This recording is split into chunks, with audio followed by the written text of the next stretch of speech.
사도행전 1장 12절로 26절입니다. 사도행전 1장 12절입니다.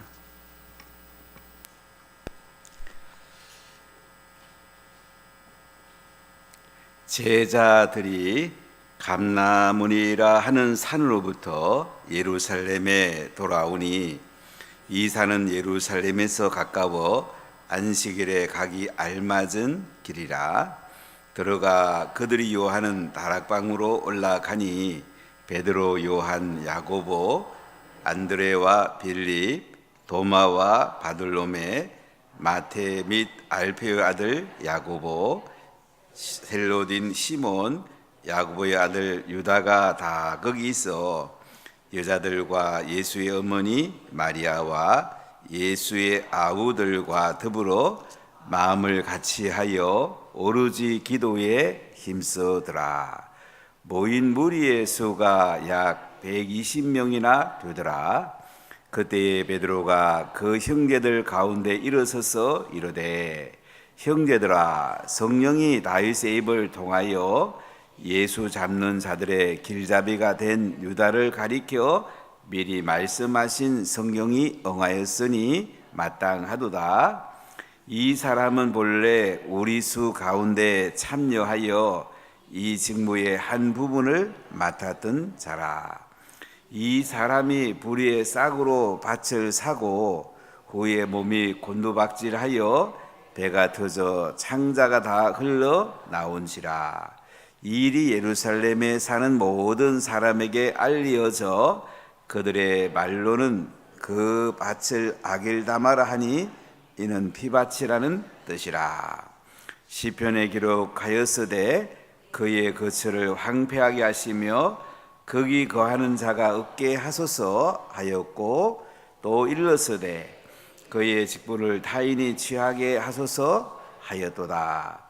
이러함으로 요한의 세례로부터 우리 가운데서 올려져 가신 날까지 주 예수께서 우리 가운데 출입하실 때에 항상 우리와 함께 다니던 사람 중에 하나를 세워 우리와 더불어 예수께서 부활하심을 증언할 사람이 되게 하여야 하리라 하거늘. 그들이 두 사람을 내세우니 하나는 바사바라고도 하고 별명은 유스도라 하는 요셉이요 하나는 마띠아라. 그들이 기도하여 이르되, 무사람의 마음을 아시는 주여, 이 두 사람 중에 누가 주님께 택하신 바 되어 봉사와 및 사도의 직무를 대신할 자인지를 보이시옵소서. 유다는 이 직무를 버리고 제 곳으로 갔나이다 하고 제비 뽑아 마띠아를 얻으니 그가 11 사도의 수에 들어가니라. 아멘. 예수님은 하나님 나라 꿈을 가지고 이 땅에 오셨습니다. 복음서에도 회개하라, 천국이 가까이 왔느니라 이렇게 말씀하시면서 공생애를 시작하셨고, 그리고 마지막 부탁은 제자를 삼으라. 그러니까 예수님의 하나님 나라의 꿈은 제자를 삼는 것입니다. 그럼 어떻게 제자를 삼느냐? 가서 복음을 전해라. 모든 민족에 복음을 전하라. 그리고 성령 세례를 받게 해라. 그리고 예수님이 분부한 모든 것을 가르쳐 지키게 하라. 그러니까 제자를 삼는 것은 세 가지를 하면 돼요.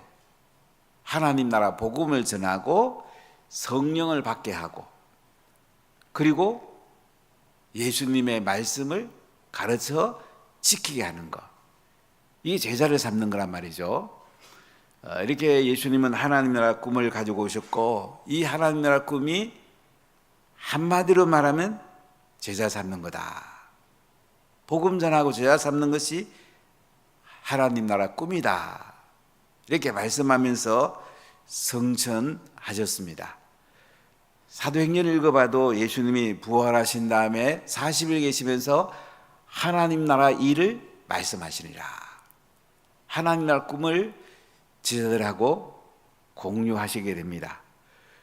그리고 사도행전 마치는 28장 30절과 31절에 읽으면 바울이 로마의 셋집 누가의 집으로 알려져 있는데요, 좀 자유스러운 감옥에 감금되어 있으면서도 무엇을 전합니까? 하나님 나라를 전합니다. 그러니까 사도행전은 하나님 나라로 시작해서 하나님 나라로 끝나는 걸 볼 수가 있어요. 예수님의 꿈을 사도들이 실행하기 위해서 복음 전하고 제자 삼은 이야기가, 성령 받게 한 이야기가 사도행전에 잘 나와 있습니다. 복음서를 읽으면 예수님이 제자를 훈련을 열심히 시켰어요. 3년 반 동안 함께 먹고 열심히 훈련했는데 성령을 못 받으니까 아직은 힘이 없습니다. 훈련은 받았는데 능력이 없어요. 사도행전에 와서 성령의 능력을 받고는 증인의 삶, 순교하기까지 복음을 전하는 것을 우리가 보게 됩니다. 사도행전은 또 다른 말을 하면 성령행전이에요. 우리가 예수님의 제자의 삶을 살려면 가장 중요한 게 성령 충만 받는 거예요. 성령 충만 받지 않고는 제자의 삶을 살 수가 없습니다. 성령 받으려면 어떻게 해야 됩니까? 기도해야 됩니다. 기도해야지 성령이 우리 가운데 충만히 임합니다. 우리 인식의 기간 가운데 이 호흡하는 기간이 굉장히 중요하죠. 한 5분만 호흡 못해도 인생은 목숨이 끊어지죠. 이 호흡하는 게 참 중요한 거예요. 영적 호흡. 기도한다는 것이 가장 큰 은혜고, 기도함으로 성령의 엔진이 돌아가게 되는 것입니다. 그래서 예수님이 이제 성령 세례 받으라고 성령의 권능을 받고 땅끝까지 증인 되라고 말씀하신 다음에 하늘로 성천하십니다. 그리고 너희가 본 그대로 다시 오시겠다고 천사들을 통해서 말씀을 하십니다. 자, 이때 제자들은 어떻게 합니까? 그 올리브산 감람문에서 예수님의 성천하는 것을 그들은 목격하고 예루살렘으로 들어오죠. 마가다락방으로 돌아옵니다. 거기에 모인 사람 보니까 120명이에요. 예수님의 부활을 목격한 사람은 고린도전서 15장에 보면 한 500여 형제가 된다고 합니다.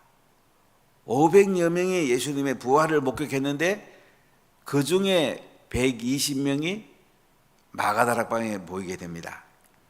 아주 핵심 멤버들이죠. 예수님의 11 제자와 예수님의 가족과 또 예수님의 그 십자가와의 죽음과 부활을 목격했던 여인들, 이런 핵심되는 사람들이 120명이 모여서 마가다락방에서 마음을 같이하여 오로지 기도에 힘쓰더라, 이렇게 말씀을 합니다. 우리 한국교회가 기도하면 다시 살 수 있고요, 기도 안 하면 한 20, 30년 되면 아주 그 서구교회랑 비슷하게 될 가능성이 굉장히 많습니다. 그러니까 지금은 굉장히 중요한 시기입니다. 그래서 골든타임이라고 말하는데, 기도하면 다시 일어설 수가 있어요. 기도하면 한국교회가 살게 되고 다음 세대를 살릴 수가 있습니다. 다음 세대를 살리는 길은 성령 충만 받는 길밖에 없어요. 우리 자녀를 살리는 길은 성령 충만 받는 길밖에 없어요. 다른 길이 없어요. 그래서 예수님이 성천한 다음에 그들은 마가다락방에서 간곡하게 간절히 기도합니다. 그리고 하나님의 약속하신 것을 기다립니다. 하나님이 약속하신 것이 성령님이죠. 그들은 성령님을 기다리면서 마가다락방에서 마음을 간절하게, 마음이 하나가 되어갖고 합심해서 간절히 기도하는 것을 볼 수가 있습니다. 우리가 기도하는 데 집중하면 우리 인생이 가장 영광스러운 길로 가고 가장 가장 지혜로운 길을 갑니다. 이것이 가장 쉬운 길입니다. 기도하지 않고 가는 길은 내 노력으로 하면 잘 될 것 같은데 가장 어려운 길이에요. 아주 위험한 길이에요. 기도하면 하나님께서 일하시기 때문에요, 우리의 인생에 하나님이 길을 열어줍니다. 최고의 길을 열어줍니다. 그러나 기도하지 않으면 성령의 엔진이 안 돌아가기 때문에 우리가 매우 어려운 길을 가게 돼요. 아무리 전선을 깔아놓고 등을 달아놔도 발전소에서 전기를 생산하지 아니하면 불을 켤 수가 없습니다. 우리가 아무리 이 땅에 좋은 것들이 많아도 성령의 엔진이 돌아가지 않으면 우리 인생은 복음 전할 수도 없고 제어 삼을 수도 없고 하늘의 그 평화와 기쁨을 마음껏 누릴 수가 없어요. 그렇기 때문에 우리가 기도함으로 성령의 엔진이 돌아가서 계속 기름이 공급돼 가지고 빛이 들어오게 되고 하늘의 영광스러운 기름 부음이 들어오게 되고 복음이 힘있게 전해지게 되고 다음 세대가 세워지게 되고 하늘나라의 꿈이 우리 가운데 이루어지는 것, 이것이 가장 행복한 삶입니다. 어제 정마을 선교사님이 오셔서 저는 큰 은혜를 받았습니다. 그렇게 복음 전하는 선교사 거의 없습니다. 그렇게 제자 삼을 줄 아는 선교사가 너무너무 없습니다. 이분은 27년 6개월 사역하시면서 많은 제자들을 세우되 선교사들을 많이 제자를 세우고 계시더라고요. 저는 그게 참 중요하게 생각하거든요. 선교지에서 이 복음 전하고 제자 삼는 것을 제대로 아는 선교사가 사실은 별로 없습니다. 수많은 선교사를 만나봐도 이 선교가 뭔지 아는 분들이 사실 많지 않아요. 이 정마을 선교사님이 그걸 이제 많이 하나님 은혜를 많이 주셨더라고요.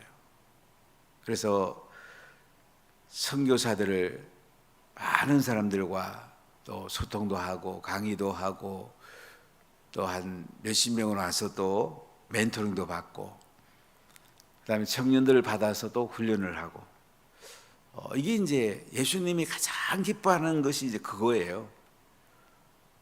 그런데 그 어제 영상에 나온 그 히잡을 쓴 한 여자 보셨습니까? 이 여자가 100명을 전도해서 제자를 삼았다고 그래요. 그럼 이 사람을 100명 전도에 제자 삼으면 쉬운 거 아닙니다. 성령의 엔진이 돌아갔다는 거죠. 어떻게 기도하잖아요. 한국 선교사 가면 선교제자도 통성기도를 하는 거예요. 이 성령의 엔진이 팍팍 돌아가면 선교지가 살고 이슬람도 힌두교도 예수님의 돌아오는 역사가 있는 것입니다. 참 놀라운 일이죠. 하나님이 일하시는 거니까요. 그러니까 성령의 충만함이 임하면 내가 주인 되는 자리에서 예수님이 주인 되니까 주인 되는 그분이 일하면 가장 빠르지 않겠어요? 근데 오늘 15절부터 26절에 보면 이제 12명의 제자 가운데 가룟 유다가 예수님을 배신하죠. 이 한 명을 채우는 것을 오늘 볼 수가 있습니다. 12제자를 채워가지고 사도행전이 이제 성령의 기름 부음이 흘러 들어온 것을 볼 수가 있어요. 하나님께서는 우리가 성령 받을 준비를 잘 하기를 원해요. 하나님의 약속한 것을 기다리는 순종하는 삶을 살기 원하고 마음을 같이 해서 간절히 기도하기 원하고 그 다음에 부족한 것을 채워가지고 성령을 기다리기를 원하는 것을 볼 수가 있어요. 그들이 열흘 동안 기도밖에 안 합니다. 다른 거 아무것도 안 합니다. 여러분 인생이 살기 힘들 때에 기도에 집중하십시오. 열흘만 엎드려 계십시오. 사업하는데 힘들면 열흘만 엎드려 계십시오. 자식 문제로 힘들면 열흘만 엎드려 계십시오. 하나님이 길을 열어줍니다. 하나님이 길을 열어주는 것보다 더 빠른 길은 없어요. 더 지혜로운 길은 없습니다. 자, 오늘 우리 15절, 16절 같이 읽어보겠습니다. 모인 무리의 수가 약 120명이나 되더라. 그때에 베드로가 그 형제들 가운데 일어서서 이르되 형제들아, 성령이 다윗의 입을 통하여 예수 잡는 자들의 길잡이가 된 유다를 가리켜 미리 말씀하신 성경이 응하였으니 마땅하도다. 자, 이제 성령의 오순절 역사가 일어나기 전에 베드로가 형제들 가운데 일어서서 이렇게 얘기를 해요. 형제들아, 성령이 다윗의 입을 통해서 예수 잡는 자들의 길잡이가 된 유다를 가리켜 미리 말씀하신 것을 성경이 임하였으니 마땅하다. 가룟 유다가 예수님을 배신하게 된 것은 구약의 예언이 되셨어요. 예수님은 이제 십자가에 달리셔야지 우리 인류의 구원이 이루어져요. 누군가 예수님을 이제 고소할 수 있도록 그 길잡이 역할을 해야 되는 거예요. 근데 너무 아쉽게도 예수님의 12제자의 한 명인 이 가룟 유다가 예수님을 십자가에 못 박아 죽이는 길잡이 역할을 하게 된 것입니다. 이것은 마땅히 성경에 예언된 것이 이루어졌다. 이렇게 베드로가 이야기하면서 17절에 이렇게 합니다. 17절 읽겠습니다. 이 사람은 본래 우리 수 가운데 참여하여 이 직무의 한 부분을 맡았던 자라. 그러니까 12제자를 중심으로 예수님은 하나님 나라 꿈을 꾸시고 하나님 나라 일을 해나가시는데 본래 그 예수님의 제자로서 직무의 한 부분을 맡았던 사람이죠. 심지어 재정을 맡았던 사람이에요. 재정은 중요한 사람이 맞잖아요.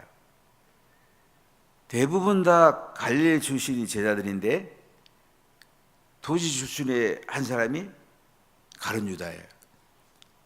그도 많이 배운 사람이에요. 알 것 아는 사람이에요. 이 사람이 예수님을 배반하는 것을 볼 수가 있는데요. 자, 우리 18절 19절 같이 읽어볼까요? 이 사람이 불의의 싹으로 밭을 사고 후에 몸이 곤두박질하여 배가 터져 창자가 다 흘러 나온지라. 이 일이 예루살렘에 사는 모든 사람에게 알려져 그들의 말로는 그 밭을 아겔다마라 하니 이는 비밭이라는 뜻이라. 이 가룟 유다 30양의 예수님을 대장에 팔아넘깁니다.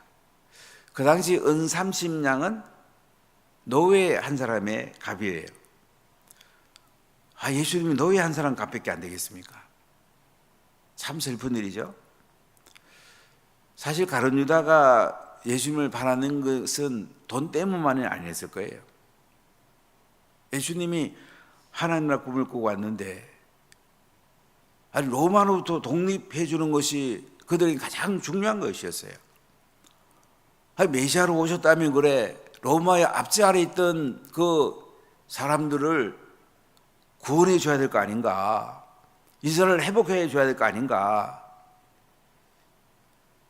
여기에 제자들이 관심이 많았죠. 그런데 예수님은 그것은 안 하시고 이제 계속 하나님 나라 꿈얘기만 하시니까 성령 받기 전에 가룟 유다는 이해가 안 됐던 거죠. 그러니까 성령 안 받으면 이해 안 되는 게 너무 많아요.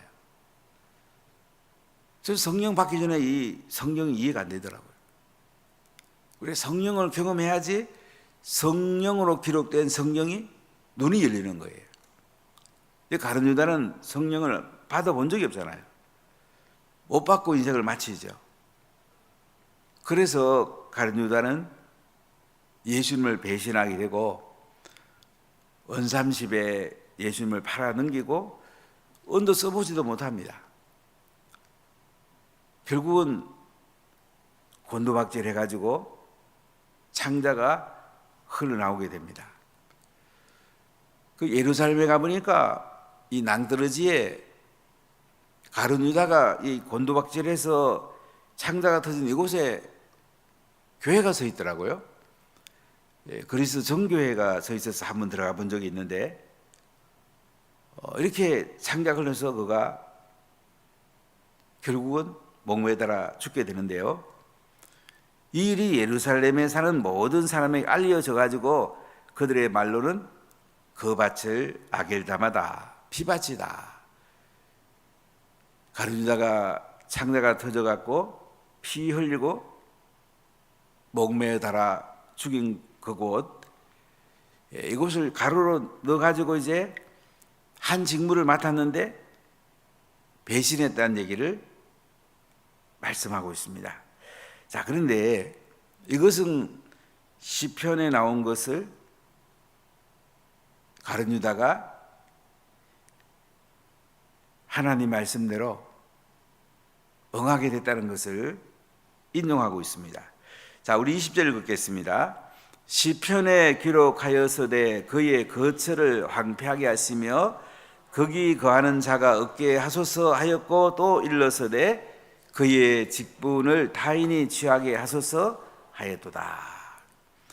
시편 69편 25절과 시편 109편 8절을 인용하고 있습니다.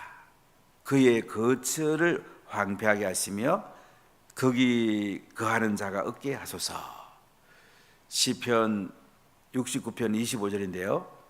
이 말씀이 가룟유다를 통해서 이루어졌다는 거예요.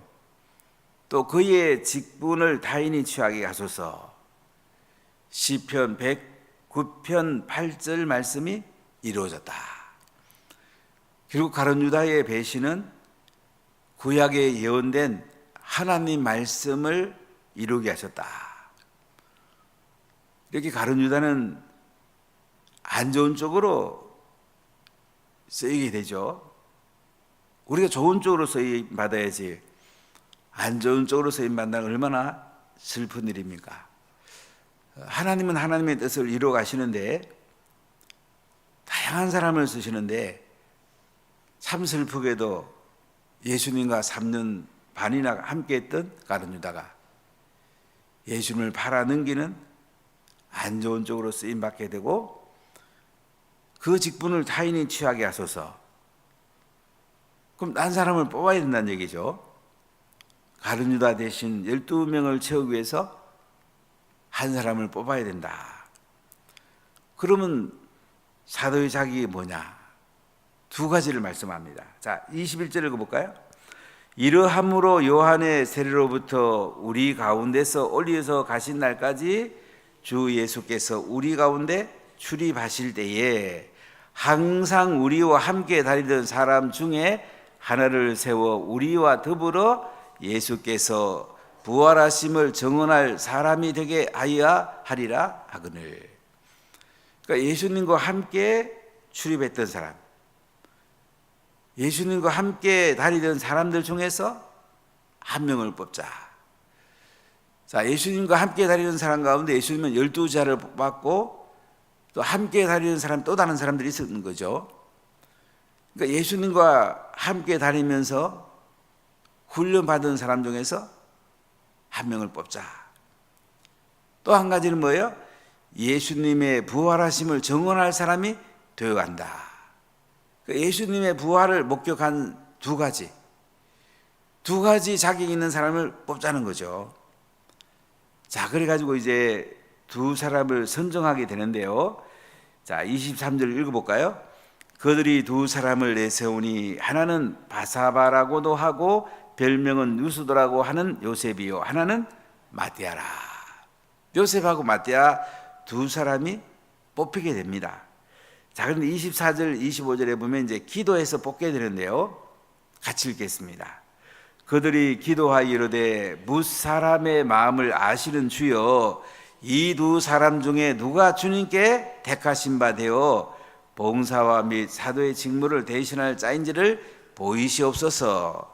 유다는 이 직무를 버리고 제 곳으로 갔나이다 하고, 그들은 기도하면서 하나님, 두 사람 중에 누가 예수님의 12제자 속에 뽑혀야 됩니까? 이렇게 그들은 기도하게 됩니다. 사도의 직무, 사도란 말은 보내심을 받았단 말이잖아요. 복음 전하고 제자 삼으려고 보내심 받은 사람. 사도는 주로 초기에 교회를 많이 개척합니다. 제자 삼고 초기에 교회를 개척한 사람이 사도인데 누가 사도의 직분을 대신할 건지 하나님 우리에게 보여주십시오. 자, 그랬더니 26절 읽읍시다. 제비 뽑아 마띠아를 얻으니 그가 11사도의 수에 들어가니라. 자, 마띠아를 뽑아갖고 11사도가 이제 채워지게 됩니다. 구약에서는 12지파가 있었습니다. 야곱의 12아들이 12지파가 되었고, 이스라엘 백성들이 가나안을 정복할 때도 12지파가 전략적으로 가나안을 정복합니다. 예수님도 12제자를 통해서 하나님 나라 꿈을 이루어 가십니다.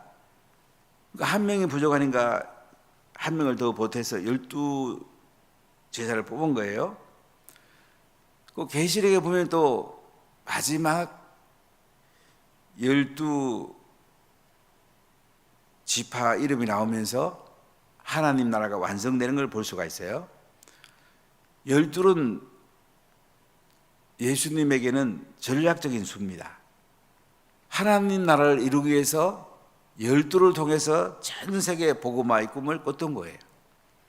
그래서 12제자 가운데 4명씩 나눠가지고 베드로, 빌립, 알페 아들 야고보를 리더로 세워서 또 4명씩 나눠가지고 한 명이 3명을 이끌게 해서 전 세계 복음화에 12제자가 귀하게 쓰임을 받았습니다. 그러니까 하나님 나라 꿈을 꿨던 예수님은 전략이 있었던 거죠. 사람을 세우는 전략이 있었죠. 12제자를 세우는 전략이 있었죠. 한 명이 3제자씩 인도해서 전 세계 복음화 꿈을 꿨는데 사도행전에는 베드로와 바울에 대한 그 행적들이 주로 기록이 되어 있습니다. 자, 이렇게 준비가 다 되니까 어떻게 해요? 오순절에 성령이 임하게 됩니다. 그들은 마음을 같이 해서 오로지 기도에 힘썼습니다.